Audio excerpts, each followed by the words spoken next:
พอทำมานานๆประมาณ20 กว่าปีแม่ก็มีอาการปวดไหล่ปวดขารู้สึกว่าสบาย มันตึงไปหมดร่างกายอะจ้ะ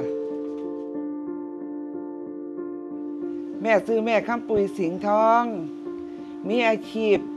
รับจ้าง เย็บผ้าและเป็นแม่บ้านทำความสะอาดที่อพาร์ตเมนต์ไปทำงานที่อพาร์ตเมนต์นี่ประมาณตี 4 ถึง 6 โมงเช้ากลับมาแม่ก็มาเปิดเย็บผ้าอยู่บ้าน มันจะมีภาวะเป็นตัวร้อนๆหนาวๆแล้วมันจะมีเหงื่อออกตามลุงขนตามหูตามนี่เฮาร่างกายก็สิเป็นแบบอารมณ์บ่ปกติอ่ะแม่ก็เลยไปหาหมอ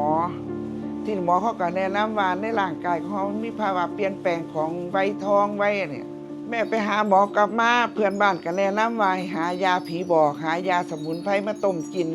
แต่แม่เอามาต้มกินแล้วก็บ่มีหยังดีขึ้นก็บ่รู้ว่าแม่สิเฮ็ดจังไดพอดี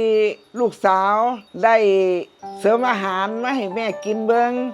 ว่ามันเป็นจังไดแม่กินลองเบิ่งแล้วมันก็มีอาการดีขึ้นในร่างกายของแม่นี่มันซอยได้มากๆเลยแม่ก็เลยถามลูกสาวว่าถ้ามันหมดกินแล้วแม่ต้องไปหาซื้ออยู่ไส